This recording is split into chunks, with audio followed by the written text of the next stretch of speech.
قرآن شریف کے مطابق انسان ایک انٹیلیجنٹ بینگ ہے اور یہ کائنات نشانیوں سے بھری ہوئی ہے۔ انسان ان نشانیوں پر غور و فکر کرے گا، اپنے رب کو پہچانے گا اور اپنے رب کی اطاعت کرے گا، یعنی سیدھا اور آسان راستہ۔ اب سوال یہ ہے کہ اگر یہ راستہ اتنا ہی سیدھا اور آسان ہے تو پھر دنیا کے زیادہ تر لوگ گمراہی کا شکار کیوں ہے؟ اور جو لوگ مسلمان بھی ہیں وہ بھی زیادہ تر غور و فکر نہیں کرتے بلکہ کلچرل مسلم ہیں۔ ایسا کیوں ہے؟ اس کو سمجھنے کے لیے ہمیں حضرت ابراہیم علیہ السلام کے دور میں جانا ہوگا۔ جب وہ خانہ کعبہ کی تعمیر کر رہے تھے تو انہوں نے اللہ تعالیٰ سے ایک دعا مانگی جس کا ذکر سورہ بقرہ کی آیت نمبر 129 میں ہے۔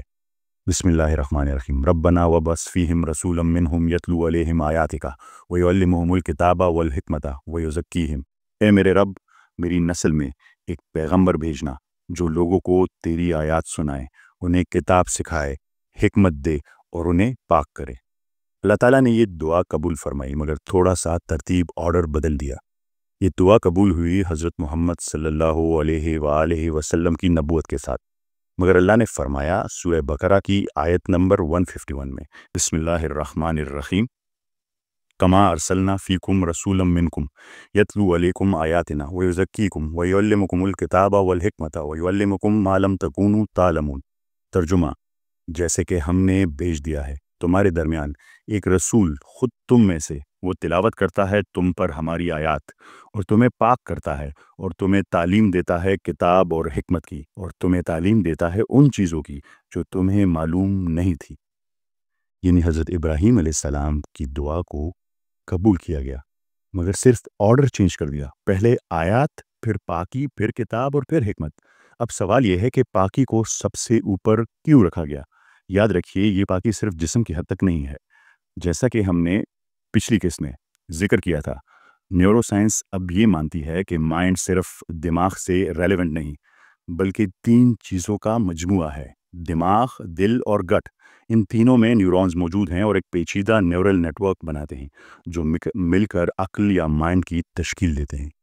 حضرت محمد صلی اللہ علیہ وآلہ وسلم نے اللہ کی آیات کے ذریعے انسان کو اسی لیے سب سے پہلے پاک کرنا شروع کیا، نہ صرف جسم کی حد تک بلکہ دماغ، دل اور گٹ تک۔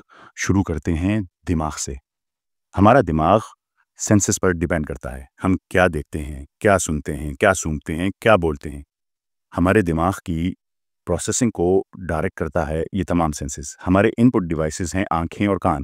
اس لیے اللہ تعالیٰ نے سورہ نور میں حکم دیا کہ اپنی نظروں کی حفاظت کرو اور بے حیائی سے بچو۔ سب سے پاورفل فیلنگ کیا ہے؟ According to Sigmund Freud, vulgar اور انڈیسنٹ فیلنگز یہ اتنی طاقتور ہیں کہ دماغ کو کسی اور کام پر فوکس ہی نہیں کرنے دیتی۔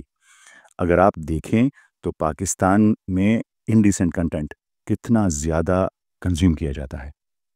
تحقیق کے مطابق پاکستان ان ممالک میں سر فہرست ہے جو آن لائن فاحش مواد تلاش کرتے ہیں اور کنزیوم کرتے ہیں۔ اسی طرح سورہ مومنون میں فرمایا کہ سچا مومن وہ ہے جو لغو سے بچتا رہے۔ لغو کا مطلب بیکار اور بے فائدہ چیزیں ہیں، یوزلیس چیزیں۔ Only YouTube shorts receive 700 billion views each day. آج ہم کتنا وقت سوشل میڈیا اور آن لائن گیمز اور پریزنس پر ضائع کرتے ہیں۔ ہمیں یہ سب چیزیں لوگوں میں آتی ہیں۔ نتیجہ یہ ہے کہ انسان کا اٹینشن سپین سکھڑ کر صرف 8 سیکنڈ رہ گیا ہے۔ اگر آپ اب تک یہ ویڈیو دیکھ رہے ہیں تو مبارک ہو، آپ ان چند فیصد لوگوں میں شامل ہیں جن کی توجہ برقرار رہنے کی صلاحیت ابھی بھی باقی ہے۔ ان فضول چیزوں نے ہمارے ذہن پر اس قدر قبضہ کر رکھا ہے کہ ہم اس کائنات میں خالق کی ان گنت نشانیوں پر غور و فکر کرنے سے قاصر ہیں۔ اب دل کی طرف آئیں۔ اسلام نے بار بار ہمیں منفی جذبات سے روکا ہے: غصہ، نفرت، حسد، بغض اور غیبت۔ سائنس بھی کہتی ہے کہ یہ تمام نیگیٹو فیلنگز براہ راست آپ کی ڈیسیجن میکنگ کو متاثر کرتی ہے۔ سائیکالوجی ریسرچ کا ایک پیپر ہے 2017، اس کے مطابق حسد، غصہ اور نفرت انسان کی ڈیسیجن میکنگ کو شدید حد تک متاثر کرتا ہے اور لاجیکل تھنکنگ کو مکمل طور پر برباد کر دیتا ہے۔ ہمارے معاشرے کی اکثریت ایسے لوگوں سے بھری ہے جن کا دل ایسے منفی جذبات سے بھرا ہوا ہے۔ تیسرا ہے گٹ یعنی پیٹ۔ گٹ کے بارے میں، گٹ میں موجود نیورونز اس بات پر ڈیپینڈ کرتے ہیں کہ آپ کیا کھاتے ہیں، آپ کی غذا کیا ہے۔ اسی لیے اسلام میں حلال اور حرام کا تصور ہے۔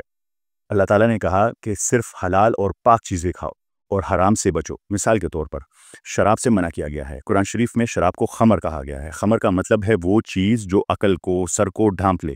جدید سائنس کے مطابق الکوہل براہ راست پری فرنٹل کارٹیکس کو متاثر کرتا ہے، جو ڈیسیجن میکنگ اور کوگنیشن کا مرکز ہے، یعنی کوگنیشن اور غور و فکر کو مکمل طور پر مفلوج کر دیتا ہے۔ اسی طرح باقی نشاور چیزیں جو حرام قرار دی گئی ہیں دماغ کے قدرتی نظام پر براہ راست اثر ڈالتی ہیں۔ ہمارے دماغ میں نیورونز ایک دوسرے سے کیمیکلز کے ذریعے یعنی نیورو ٹرانسمیٹر کے ذریعے سے بات کرتے ہیں، جیسے ڈوپامین خوشی اور انعام کا احساس دلاتی ہے، سیروٹونین موڈ کو کنٹرول کرتا ہے، اور گابا دماغ کو پرسکون رکھتا ہے۔ جب کوئی شخص ڈرگز استعمال کرتا ہے تو یہ نظام بگڑ جاتا ہے۔ سائنس مانتی ہے کہ ڈرگز دماغ کے ریوارڈ سرکٹ کو ہائی جیک کر لیتی ہے اور وقتی خوشی کے بدلے لمبی تباہی چھوڑ جاتی ہے۔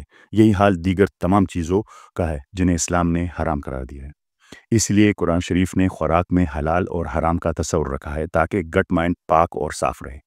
جب آپ ان باتوں کو سمجھتے ہیں تبھی آپ سورہ نساء کی آیت نمبر 28 کی خوبصورتی کا احساس کرتے ہیں، جس میں کہا گیا ہے کہ شریعت اس لیے ہے کہ اللہ تعالیٰ چاہتا ہے کہ تم پر یعنی انسان پر بوجھ ہلکا کر دے، اور انسان کمزور پیدا کیا گیا ہے۔